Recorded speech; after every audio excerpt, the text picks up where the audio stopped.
పరలోకమందున్న మా తండ్రి, మాకు ఇచ్చిన ఈ అవకాశాన్ని బట్టి మీ కృతజ్ఞతాస్తుతులు చెల్లించుకుంటున్నాను తండ్రి. తండ్రి, మేము వినబోయే సంగతులు, మేము నేర్చుకోబోయే సంగతులు మరి సమయోచిత జ్ఞానంతో అర్థం చేసుకొనగలుగుటకు మాకు సహాయం చేయండి తండ్రి. తండ్రి, మరి ఇదిగో మీ పిల్లలందరూ మరి కూడి ఉండగా ఏ విధమైన ఆటంకాలతో మీ మాటలు వినడానికి ఉండకుండా మరి సమయోచిత జ్ఞానంతో అర్థం చేసుకుని మీ మాటలు హృదయంలో భద్రపరుచుకున్నట్టుకు శక్తిని, బలాన్ని దయచేయమని, అలాగే చెబుతున్న నన్ను మరుగుపరిచి మీ మాటల యొక్క గొప్పతనాన్ని, మీ మాటలని, మిమ్మల్ని మహిమపరిచే విధంగా ఉండగలుగుటకు నాకు సహాయం చేయమని యేసుక్రీస్తు వారి పరిశుద్ధ నామంలో ఈ ప్రార్థన అడిగి వేడుకుంటున్నాను తండ్రి. ఆమేన్. అందరికీ వందనాలండి. ప్రియమైన దేవుని పిల్లారా, మనం ముందుగా ప్రకటించుకున్న సాత్వికుని మార్గంలో స్వాతిశయ పూర్ణులు. మరి సాత్వికుని మార్గంలో అనగా సాత్వికుడు అంటే ఎవరండి? ఓకే, ఇంకా అంటే సాత్వికుడు అనగానే కొన్ని లక్షణాలు ఉంటాయండి. ఇప్పుడు మీకు పేర్లు ఉంటాయి కదా, మీ పేర్లకి కొన్ని లక్షణాలు ఉంటాయి, కొన్ని అర్థాలు ఉంటాయి. అలాగే సాత్వికుడు అనగానే శాంత స్వభావం కలవాడని, ఇంకా మంచి స్వభావం కలవాడని, సత్యవంతుడని, ఇలా చాలా అర్థాలు ఉంటాయి.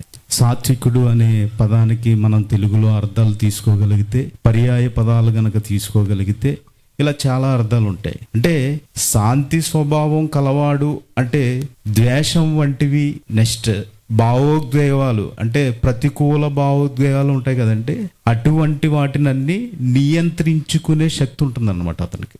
ఇప్పుడు మీరు ఏదన్నా నన్ను సడన్ గా తిట్టేశారనుకోండి, ఏదన్నా అన్నారనుకో, వెంటనే సీరియస్ అవ్వకూడదు, నియంత్రించుకునే శక్తి ఉండాలి మనకి. ఇప్పుడు కొంతమంది చూడండి, ఏదన్నా బైక్ మీరు రోడ్డు మీద వచ్చేటప్పుడు ఏదన్నా బైక్ అలా తగిలింది అనుకోండి, లేదంటే మీరు ఏదన్నా టచ్ అయ్యారనుకో, కనిపిస్తలేదా కళ్ళు అంటారు. అవునా? అంటే అంటే అక్కడ ఏం జరిగింది అనేది ఆలోచించకుండా మాట్లాడేయడం, దీన్ని నియంత్రించుకోలేని శక్తి అంటారు. అయితే సాత్వికుడు అనగానే నియంత్రించుకునే శక్తి ఉండేది. ఇంకా మంచి స్వభావం గలవాడంటే, మంచి స్వభావం అంటే ఇతరులతో దయగా మాట్లాడేవాడు. దయ అంటే ప్రేమ, అంటే ప్రేమగా ప్రవర్తించే వ్యక్తిని మంచి స్వభావం గలవాడంటే. మంచోడండి అంటాం. ఏంటి మంచి? అతనిలో ఉండే మంచి ఏంటి? ఇదిగో ఇతను మంచిగా మాట్లాడతాడు, మంచి స్వభావం గలవాడు. ఇంకా సత్యవంతుడు అంటే ఇవన్నీ సాత్వికుడికి ఉండే లక్షణాలండి, చాలా ఉంటాయి. మీకు ఎగ్జాంపుల్ 3 చెప్తున్నాను. సత్యవంతుడు అంటే ఏదైతే ధర్మం ఉందో, ఏదైతే సత్యం ఉందో అవన్నింటికి కట్టుబడి, ఇదిగో నేను దీన్ని పాటించాలి, నేను దీనికి కట్టుబడి ఉండాలి అనే వ్యక్తే సత్యవంతుడు. ఈ క్వాలిటీస్ అన్నీ ఎవరిలో కనిపిస్తాయి? మనకి యేసుక్రీస్తు వారిలో కనిపిస్తాయి. యేసుక్రీస్తు వారి కంటే ముందు ఒక అతను ఉన్నాడండి, 6 లక్షల కాల్బలాన్ని నాయకుడిగా, అంటే సుమారు 6x4 24 లక్షల కాల్బలాన్ని, 24 లక్షల మందిని నాయకుడిగా ఉండి ఆ నాయకత్వంలో నడిపించిన ఒక వ్యక్తి, ఆయనే మోషే గారు. మీ అందరికీ తెలుసు. ఒకసారి సంఖ్యాకాండము 12వ అధ్యాయం 3వ వచనం చూసుకుందామండి. సంఖ్యాకాండము 12వ అధ్యాయం 3వ వచనం. మోషే భూమి మీదనున్న అందరిలో మిక్కిలి సాత్వికుడు. ఎవరంటే మోషే గారు ఒకనాడు సాత్వికుడంట. ఆయనకి సాదృశ్యంగా ఒక ప్రవక్త రాబోతున్నాడని ఎవరు చెప్పారు? మోషే గారి ద్వారానే రాయించారు. ఆయన ఎవరో మనం చూసుకోగలిగితే మత్తయి సువార్త 21వ అధ్యాయము, మత్తయి సువార్త 21వ అధ్యాయము 5వ వచనం. ఇదిగో నీ రాజు అంటున్నాడు. చూడండి, ఎవరి రాజు? ఎవరండి రాజు? యేసుక్రీస్తు వారు. నీ రాజు సాత్వికుడై గాడిదను, భారవాహిక పశువు పిల్ల అయిన చిన్న గాడిదను, భారవాహిక పశువు అన్న అదేనండి, గాడిదే. మళ్ళీ అక్కడ వేరే ఏదో అనుకోకండి, గాడిది పిల్ల ఎక్కి నీ యొద్దకు వచ్చుచున్నాడని సియోను కుమారుతో చెప్పుడి. అంటే ఇది ప్రవచనం అండి. ఎవరి గురించి? యేసుక్రీస్తు వారి గురించి. యేసుక్రీస్తు వారు రాజుగా వస్తున్నారు భూమి మీదకి. ఆయనకి పట్టాభిషేకం జరుగుతుంది. ఎలా చేస్తారు పట్టాభిషేకం ఎలా చేస్తారండి? గుర్రాన్ని ఎక్కించరు, సింహాసనం ఎక్కించరు. రాజులకి ఇది వరకు పట్టాభిషేకం ఎలా చేసేవారంటే గాడిదని ఎక్కించి ఊరేగించేవారు. రాజుల చరిత్ర మీరు చదువుకుంటే రాజుల్ని ఎలాగ అభిషేకించేవారంటే, అభిషేకించిన తర్వాత తైలంతో ఇది గాడిదని ఎక్కి ఊరేగించేవారు. మీరు రాజుల చరిత్ర చదువుకుంటే తెలుస్తుంది ఇవన్నీ. అంటే ఇప్పుడు యేసుక్రీస్తు వారు ఏం తీసుకురమ్మన్నారు? గాడిద పిల్లని. ఏమి ఎక్కి ఊరేగారు? గాడిదని. ఏమని అన్నారు? యూదుల రాజు. అంటే రాజు అని. అందుకనే ఇక్కడ ఏమంటున్నారంటే ప్రవచనం, ఇదిగో నీ రాజు సాత్వికుడై గాడిదను భారవాహిక పశువును పిల్ల అయిన చిన్న గాడిదను ఎక్కి నీ యొద్దకు వచ్చుచున్నాడని సియోను కుమారుతో. సియోను కుమార్ అంటే అవునండి, ఇజ్రాయేలీలు. అంటే ఇజ్రాయేలీలతో చెప్పమంటున్నారు. ఇలాగా ఇదిగో ఎవరు ఈ రాజు అంటే ఈయన కూడా చెప్తారు. చూడండి, యేసుక్రీస్తు వారు కూడా మాట్లాడుతూ మత్తయి సువార్త 11వ అధ్యాయము 29వ వచనం, నేను ఎవరు మాట్లాడుతున్నారండి? యేసుక్రీస్తు వారు. ఏమంటున్నారండి ఆయన? నేను సాత్వికుడను దీన మనస్సు గలవాడును గనుక మీ మీద నా కాడి ఎత్తుకుని నా యొద్ద నేర్చుకొనుడి, అప్పుడు మీ ప్రాణములకు విశ్రాంతి దొరుకుదును. ఇప్పుడు ఫర్ ఎగ్జాంపుల్ నేనే అన్నాను అనుకోండి, నేను సాత్వికుడిని, నేను మంచివాడిని, నేను చాలా దీన మనస్సు గలవాడిని, ఇలా మాట్లాడుకుంటున్నాను అనుకోండి. ఇప్పుడు నా మాట చెల్లుతుందా? ఎందుకంటే ప్రవర్తన కావాలి కదా, నేను ప్రవర్తించాలి కదా. మరి నేను ప్రవర్తించాలంటే ఏం కావాలి? ఇక్కడ నా ప్రవర్తన మీరు చూడాలి. చూడకుండా డిసైడ్ చేయకూడదండి. ఇది చాలా జాగ్రత్తగా గమనించుకోండి. చూడకుండా డిసైడ్ చేయకూడదు. చూసిన తర్వాతే ఇప్పుడు కోర్టులో కూడా సాక్ష్యాధారాలు దొరికితేనే తీర్పిస్తారు, అంతేనా? సాక్ష్యాధారాలు దొరికితేనే తీర్పిస్తారు. సాక్ష్యాధారాలు లేకుండా తీర్పిచ్చేవి కూడా ఉన్నాయి. ఏంటవి? అబద్ధం, లంచం ద్వారా. కాబట్టి అలా ఉండకూడదు. ఇప్పుడు ఈయనకి స్టేట్మెంట్ ఇస్తున్నారు చూడండి, పౌలు గారు ఇస్తున్నారు. కొరింథీయులకు రాసిన రెండవ పత్రిక 10వ అధ్యాయం 1వ వచనం. కొరింథీయులకు రాసిన రెండవ పత్రిక, మీ ఎదుటనున్నప్పుడు మీలో అణుకువ గలవాడనైనట్టియు, ఎదుట లేనప్పుడు మీ ఎడల ధైర్యము గలవాడనైనట్టియు. పౌలను నేను. ఎవరండి ఈయన? పౌలను నేను. ఏమంటున్నారండి? యేసుక్రీస్తు యొక్క సాత్వికమును అన్నారు. చూసారా? అండర్లైన్ చేసుకోండి. యేసుక్రీస్తు వారి యొక్క సాత్వికమును మృదుత్వమును బట్టి మిమ్మును వేడుకొనుచున్నానని మాట్లాడుతున్నారు. అంటే ఇప్పుడు పౌలు గారు యేసుక్రీస్తు వారిని ఏమంటున్నారు? సాత్వికుడు. అంటే ఇలాగా మన ప్రవర్తన కూడా, మనం కూడా ఎలా ఆదరణ పొందాలి ప్రజల నుంచి? ఇదిగో ఇతను సాత్వికుడు. ఇప్పుడు కొర్నేలి గారు ఉన్నారండి, అక్కడ చుట్టుపక్కల అందరి వారి చేత ఒక పేరు పొందిన వ్యక్తిగా నిలబడ్డాడు, అవునా కదండి? అతని ధర్మకార్యాలు దేవుని దగ్గరికి వెళ్ళిపోయినాయి అంట. అతని ప్రార్థనలు దేవుని దగ్గరికి వెళ్ళిపోయినాయి అంట. అంటే ఇలాగా ఇప్పుడు ఈ స్టేట్మెంట్ ఎవరిస్తున్నారు? బైబిల్లో ఎవరు రాయించారు? దేవుడు, పరిశుద్ధాత్మ ప్రేరణతో. అంటే దేవుడే చెప్పేస్తున్నాడండి మన గురించి, అవునా కదండి? పరిశుద్ధాత్మ ప్రేరణతో బైబిల్లో వ్రాయబడిన మాటలు సాక్ష్యాధారంగా ఉన్నా మనిషి నమ్మడానికి మాత్రం ఆధారపడతలేదు. ఆధారం లేని వాటి మీద అయితే ఆధారపడతాడు మనిషి, అవునా కదండి? ఆధారం లేని వాటి మీద అయితే ఈ పాఠం మనం చెప్పుకున్నాం. కాబట్టి ఇదిగో ఏదైతే సాత్వికుడు అని ఆయన చెప్పాడో, ఎప్పుడో ప్రవచనం చెప్పారు. నెక్స్ట్ యేసుక్రీస్తు వారే స్వయంగా నేను సాత్వికుణ్ణి అని చెప్పారు. పౌలు గారు కూడా స్టేట్మెంట్ ఇస్తున్నారండి. అంటే ఇప్పుడు సాత్వికుడు అంటే ఎవరు? యేసుక్రీస్తు వారు. క్రైస్తవులకి ఆధారం ఎవరండి? యేసుక్రీస్తు వారే. అంటే యేసుక్రీస్తు వారి మార్గంలో, సాత్వికుని మార్గంలో అని చూడండి టైటిల్. సాత్వికుని మార్గములో స్వాతిశయ పూర్ణులు. ఎవరండి వీళ్ళు? స్వాతిశయ పూర్ణులు అంటే ఎవరు? స్వాతిశయులు అంటే ఎవరు? చూడండి, స్వాతిశయము అంటే అధికమైన గర్వము గలవారు. ఇంకొక మాట, అహంకారము గలవారు. స్వాతిశయులు అంటే ఈ మాట చివరిలో చూపిస్తానండి. బైబిల్లో లేదేమో అనుకుంటారేమో, ఈ పదం ఉంది బైబిల్లోనే. స్వాతిశయము అంటే ఏంటండి? ఏం చెప్పాను? అధికమైన గర్వము, అహంకారము.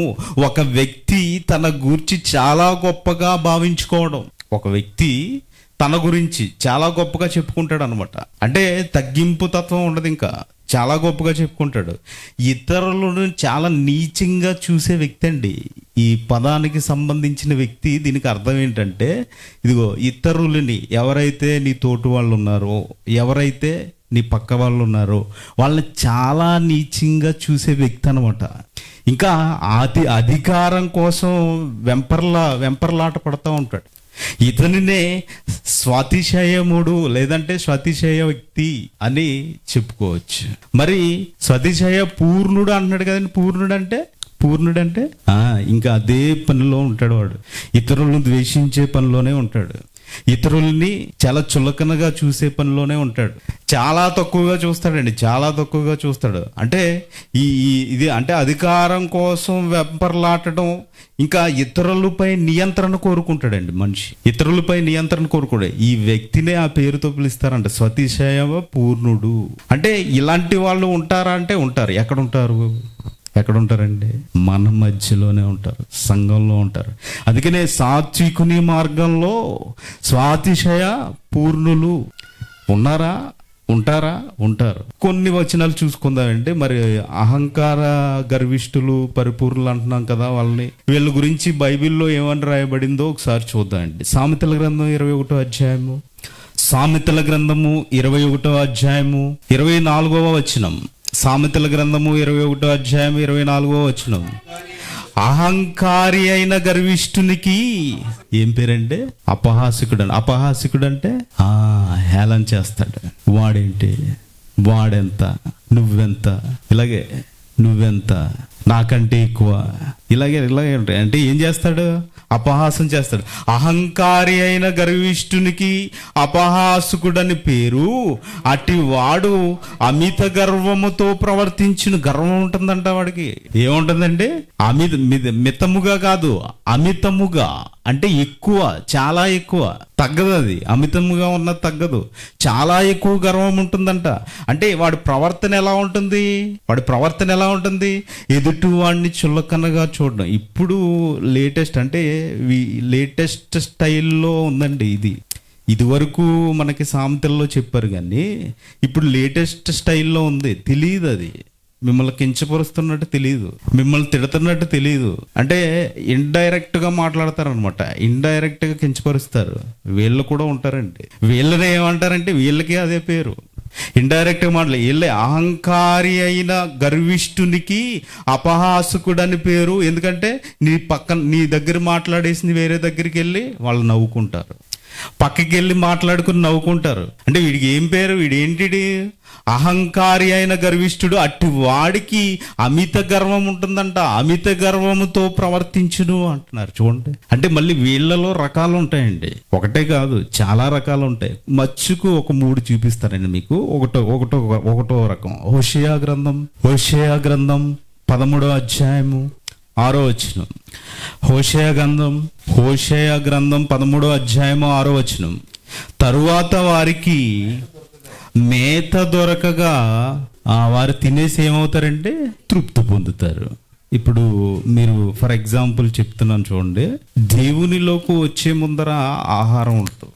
దేవునిలోకి వచ్చే ముందర చాలా తక్కువ స్థితిలో ఉంటారు. దేవునిలోకి వచ్చే ముందర నాకు ఉంటే బాగుండు, నాకు కలిగితే బాగుండు అనుకుంటాడు. ఇలా వచ్చిన తర్వాత, దేవునిలోకి వచ్చిన తర్వాత వాళ్ళకి సమృద్ధిగా ఆహారం దొరుకుతుందండి. ఆహారం దొరికిన తర్వాత ఏం చేస్తాడు? తినేస్తాడు, కడుపు నిండిపోతుంది, తృప్తి పొందుతాడు.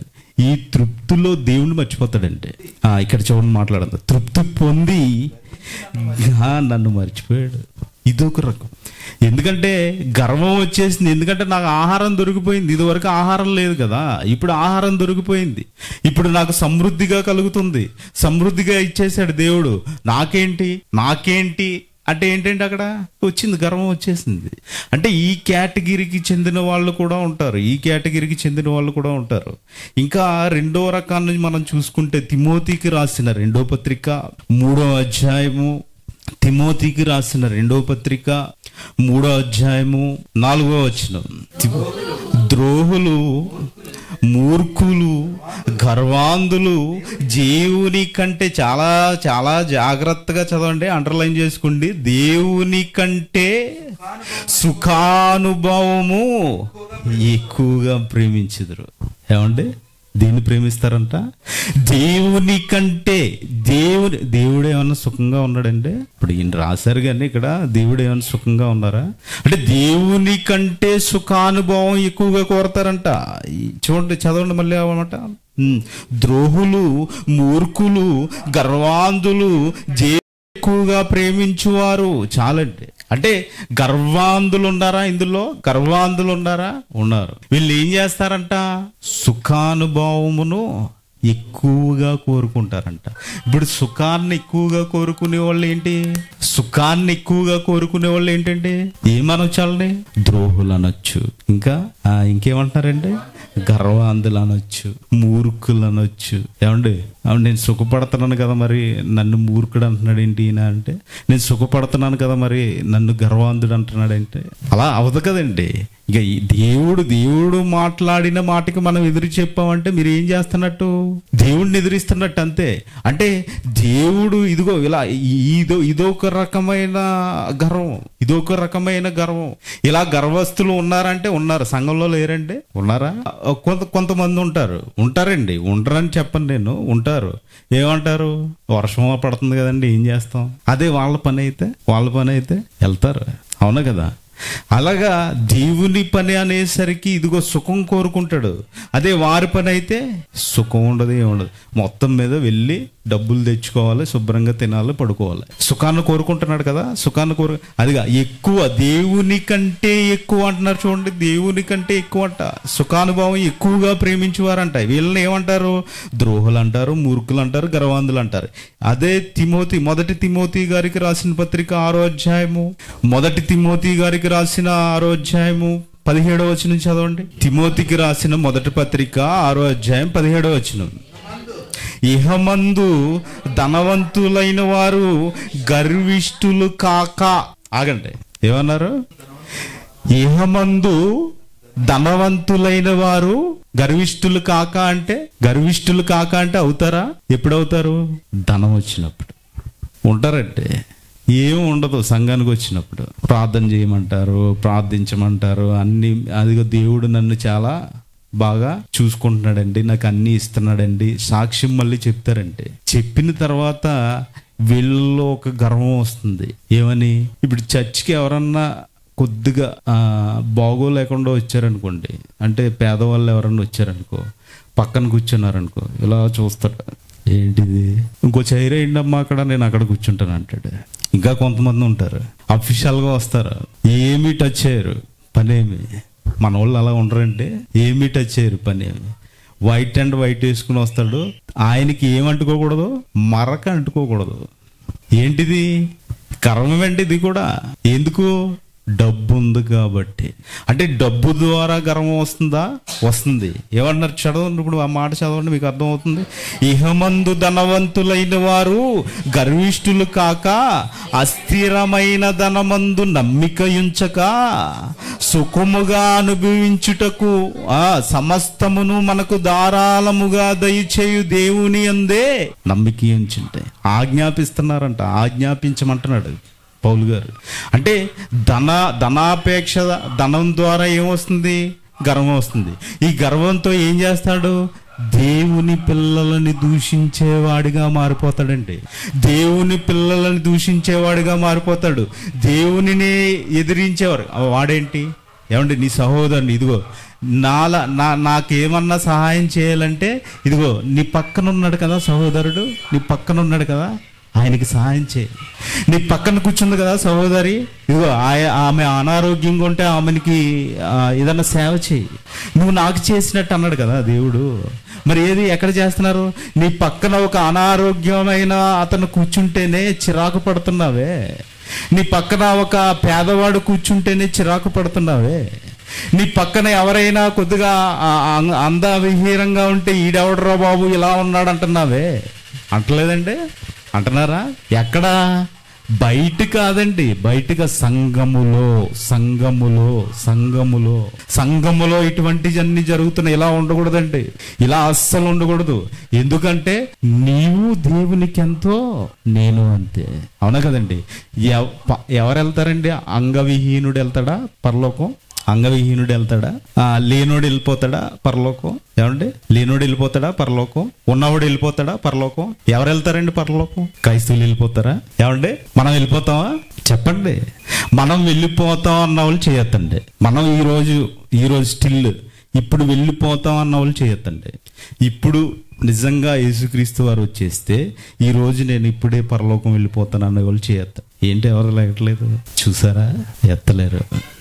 ఎందుకంటే పాపము లేనివాడు మాత్రమే పరలోకానికి వెళ్ళగలదు. అలా వెళ్ళిన వ్యక్తి ఎవరన్నా ఉన్నారంటే ఒక్క యేసుక్రీస్తు వారేనండి. అంటే యేసుక్రీస్తు వారిలాగా ఈ భూమి మీద జీవించగలవా? ఈ భూమి మీద జీవించగలవా? జీవిస్తున్నావా? లేదు. నువ్వు పక్కనోడినే తిట్టుకుంటున్నావు. నువ్వు నీ పక్కనోడినే ఇదిగో పేదవాడు ఎవరన్నా వచ్చారా? రా బ్రదర్ కూర్చో, ఇక్కడ కూర్చో, ఇక్కడ ఇలా కూర్చోండి, పక్కన కూర్చోండి. ఏమైంది? మీదేంటి? మీ ప్రాబ్లం ఏంటి? ఎవరన్నా అడుగుతున్నారా? ఎవరన్నా అడుగుతారా? ఈడెవడరా బాబు ఇక్కడ కూర్చున్నాడు, వీడి దగ్గర కొంపు వచ్చేస్తుంది అంటాడు మళ్ళీ. అనరంటే ఇవన్నీ జరుగుతున్నాయండి, రియల్గా జరుగుతున్నాయి.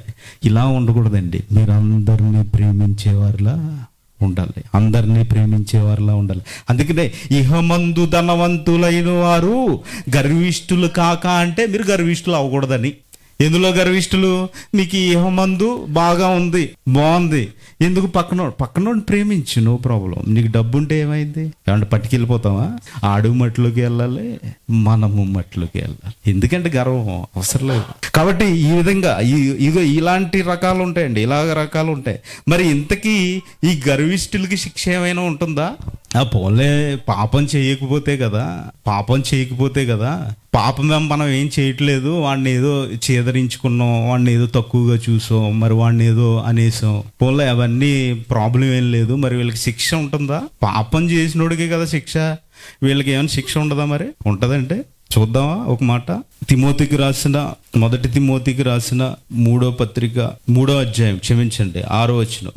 అతడు గర్వాంధుడై, చాలా జాగ్రత్తగా చదవండి. ఎవరికి కలిగినండి అపవాదం? సాతానుకు కలిగిన శిక్షావిధికి లోబడకుండానట్లు. ఎవరి గురించి? అధ్యక్షత పదవి కోరుకునే వాళ్ళకి, అధ్యక్షత వహించే వాళ్ళకి. అంటే పెద్దగా ఉండాలి, నేను సంఘంలో బాగుండాలి, అందరినీ అజమాయిషీ చేయాలని కోరుకుంటారు కదా. వీళ్ళకి మాటలు చెబుతూ పౌలు గారు తిమోతి గారికి పత్రిక రాస్తూ అతని యొక్క ఒక లక్షణాన్ని చెప్తున్నారండి ఇక్కడ. ఏమంట? అతడు గర్వాంధుడై అపవాదికి కలిగిన శిక్షావిధికి లోబడకుండునట్లు క్రొత్తగా చేరిన వాడే ఉండకూడదు. అంటే ఇప్పుడు ఈ గర్వాంధుడికి శిక్ష ఏంటి? అపవాదికి ఏదైతే శిక్ష ఉంటుందో అలాంటి శిక్ష ఉంటుంది. నేను ఏం చేయలేదండి, వాడు నాకు నచ్చదు అంతే అంటే కుదరదండి. నాకు వాళ్ళ రాజ్యలక్ష్మి గారు అంటే నాకు నచ్చదండి అంటే కుదరదండి. తిరుమలాదేవి గారు అంటే నాకు ఇష్టం ఉన్నదంటే కుదరదండి. నువ్వు గర్వాంధుడు అంతే. నీకేంటి శిక్ష? అపవాదికి ఏదైతే శిక్ష ఉందో ఆ శిక్ష కంపల్సరీ పడుతుంది. ఏమంటే అనుకోవచ్చు, ఇప్పుడు నేను చెప్పేసినంత మాత్రాన నేను పరలోకం వెళ్ళిపోతానని ఏం లేదండి. నాలో గర్వం ఉందనుకో, నేనైనా అంతే. ఏమండి? ఎవరైనా ఒకటేనండి దేవుడి దగ్గర. కాబట్టి చాలా జాగ్రత్తగా ఉండాలి. సామెతల గ్రంథం 16వ అధ్యాయం 18వ వచనం చూడండి. సామెతల గ్రంథం 16వ అధ్యాయము 18వ వచనం. నాశనమునకు ముందు గర్వము నడుచును. చాలండి. నాశనమునకు ముందు ఏం నడుస్తుందంట? గర్వం నడుస్తుంది. అంటే నీ గర్వం ఉందంటే నీ ముందేముంది? నాశనం. అంటే ఈజీగా కాల్కులేట్ చేసేసుకోవచ్చండి. నాలో గర్వం వచ్చింది, అది చెక్ చేసుకోవాలి రోజు. నేను ఎవరినన్నా సీరియస్గా ఏమైనా మాట్లాడానా క్షమించమని అడగాలి. దేవుడిని క్షమించమని అడగకపోతే అది క్షమింపబడదండి. మీరు ఎప్పుడైతే ప్రతిరోజు నిద్రపోతున్నారో, ఈ రోజు నేను ఏమైనా పాపం చేశానా, ఎవరి మీద అయినా నాకు కసురుకున్నానా, ఎవరితోటైనా అసభ్యకరంగా ప్రవర్తించానా, తండ్రి ప్లీజ్ నన్ను క్షమించేదో పొరపాటు అయిపోయింది, అలాగని తప్పులు చేసేయకూడదండి. సాయంత్రం అడగవచ్చు కదా అని పొద్దున్నంతా మన ఇష్టం వచ్చినట్టుండి ఇష్టం వచ్చినట్టు తండ్రిని అడగకూడదు. ఏంటి, మీరు ఏదైనా పొరపాటు జరిగినప్పుడు మాత్రమే. ఇంకో 5వ వచనం చదవండి, పైన 5వ వచనం. గర్వ హృదయులందరూ యెహోవాకు హేయులు, నిశ్చయముగా వారు శిక్ష నొందుదురు. శిక్ష ఉంటుందండి, ఉంటుంది. శిక్ష కంపల్సరీ ఉంటుంది. ఇదిగో ఈరోజు నేను గర్వంతో విర్రవీగిపోతున్నాను అనుకో, నాకు శిక్ష ఉంటుంది. మీరు విర్రవీగిపోతే మీకు శిక్ష ఉంటుంది. ఎవడు విర్రవీగినా శిక్ష తప్పదు. అంటే ఇర్మియా గ్రంథంలో అదే అంటారు చూడండి. ఇర్మియా గ్రంథంలో మాట్లాడతారు చూడండి, వినండి, చాలా జాగ్రత్తగా వినండి. దీన్ని ఏమంటున్నారు? ఇర్మియా గ్రంథం 13వ అధ్యాయం 15వ వచనం. ఇర్మియా గ్రంథం 13వ అధ్యాయం 15వ వచనం. అయినను మీరు ఆ మాట వినున్నల ఎడల మీ గర్వమును బట్టి నేను చాటును ఏడ్చేస్తానంట. గర్వాన్ని బట్టి ఏం చేస్తారంటే ఎవరండి? దేవుడు ఏం చేస్తాడంట? మనలో గర్వం ఉంటే చాటును ఏడిస్తాడంట. అంటే మీలో గర్వం ఉంటే మీరు ఎవరిని ఏడిపిస్తున్నారు? దేవుడిని ఏడిపిస్తున్నారు. అండి ఉందామా? అలాగే ఉందామా? దేవుడిని ఏడిపించేవారుగా ఉంటారండి. ఎందుకండి? పక్క మనిషి మీద మీకు ఎందుకు అంత గర్వం? సహోదరుడి మీద ఎందుకు అంత గర్వం? ఏం చేస్తారు మీరు గర్వపడి మీరు ఏదైనా సాధించేది ఉందా? ఒక వ్యక్తి ఉన్నాడంటే, ఒక వ్యక్తి ప్రతి చిన్నదానికి తిడుతూ ఉంటాడు. అది అవసరమా కాదా అని కాదు. ఇప్పుడు కొంతమంది ఉంటారు చూడండి, ఇంట్లో పొద్దున్నే లేకగానే సుప్రభాతాలు వినపడుతూ ఉంటాయి. ఏంటి, డ్యూటీకి టైం అయిపోతూ ఉంటుంది. ఒకసారి ఆ డ్యూటీకి టైం అయిపోయినప్పుడు భర్త మీద భార్య కోపడుతుంది, భార్య మీద భర్త కోపడుతూ ఉంటాడు. ప్లేట్లు వెళ్ళిపోతాయండి అలాగా. ఒక్కోసారి గుమ్మాలు బయటికి ఏమొచ్చేస్తాయి, ప్లేట్లు, క్యారేజీ బాక్సులు. నేనే పెట్టాలంటే టప్మని ఇసురుతుంది. Slow, cool, గర్వపడకు. నువ్వే చేస్తున్నావు డ్యూటీ, నేనే చేస్తున్నాను డ్యూటీ. కూల్. ముందుకు వెళ్ళాలి కదా, మనం ముందుకు వెళ్ళాలి కదా, సాత్వికంతో వెళ్ళాలి కదా. ఏమండి, 6 లక్షల మందిని మెయింటైన్ చేశాడంటే ఎవరు? మోషే. ఎంతమంది సనుక్కున్నారు ఆయన మీద? బోల్డ్ అంతమంది. యేసుక్రీస్తు వారి మీద సనుక్కోవట్లేదా? సనుక్కుంటున్నారా? ఎలా సనుక్కుంటున్నారండి? చెప్పగలరా? నీ పక్కనున్న సహోదరుడి మీద సనుక్కుంటే నువ్వు యేసుక్రీస్తు వారి మీద సనుక్కున్నట్టే. వాళ్ళకి చేస్తే నాకు చేసినట్టే అన్నాడు కదా. మీరు వాళ్ళ మీద కోప్పడితే ఎవరి మీద కోప్పడినట్టు? అంతే, అయిపోయింది. మరి అంత ఇక్కడన్నట్టు. మరి మీ పక్కనున్న సహోదరుల మీద కోప్పడుతున్నాడంటే ఏమైనట్టు? ఇప్పుడు యేసుక్రీస్తు వారి మీద కోప్పడుతున్నట్టు. అర్థమవుతున్నాయి కదండి ఆ మాటలు. కాబట్టి ప్రియమైన దేవుని పిల్లారా, ఇదిగో మనలో ఏమైనా ఎక్కడో ఏదో ఒక మూలన గర్వం ఉందేమో తీసేయండి. ఇప్పుడే ఉండొచ్చొద్దు. గర్వం ఉందేమో తీసేయండి. ఇప్పటికీ అది ఏమన్నారండి? 13వ అధ్యాయం 15వ వచనం చదవండి. ఇర్మియా గ్రంథంలో 13వ అధ్యాయము 15వ వచనం. అయినను మీరు ఆ మాట వినని ఎడల మీ గర్వమును బట్టి నేను చాటున ఏడ్చుదును. యెహోవా మంద చెరపట్టబడినందున 13వ అధ్యాయం 15వ వచనం చదవండి. చెవి యొగ్గి వినుడి, యెహోవా ఆజ్ఞ ఇచ్చుచున్నాడు, గర్వపడకండి. అంటే చెవి ఒకసారి వినండి. మాట కరెక్ట్గా అందరూ చూడండి. ఏమంటున్నారో అర్థమైందో లేదో మీకు. చెవి యొగ్గి వినుడి. యెహోవా ఏం చేస్తున్నాడంటే అండి, ఆజ్ఞాతిక్రమం ఏంటి? ఇప్పుడు ఏమంటున్నారు దాని కింద? అంటే ఇప్పుడు గర్వం అంటే ఏంటి? పాపం. ఇప్పుడు అది గర్వపడుతున్నారంటే మీరు ఏం చేస్తున్నట్టు? ఆజ్ఞాతిక్రమణ. మరి పాపం ఉంటే వెళ్ళిపోతామా పరలోకం? వెళ్ళం. క్లియర్ అయిపోయిందండి. అంటే గర్వపడకండి. ఇదేంటిది? యెహోవా దేవుడే డైరెక్ట్ గా మీకు ఆజ్ఞిస్తున్నాడు. అంటే గర్వం మనలో వచ్చిందంటే, మనలో ఎప్పుడైతే గర్వం వచ్చింది, ఇదిగో తోటి సహోదరుడు, తోటి మీ పక్కింటోళ్ళు కానీ, మీ ఎదురింటోళ్ళు కానీ ఎవరైనా, ఇదిగో వాళ్ళు ఏదైనా సీరియస్గా మాట్లాడుతున్నారా, మీరు కూల్గా మాట్లాడండి. మీరు గర్వపడవద్దు. మీరు చాలా వారిని ప్రేమించండి.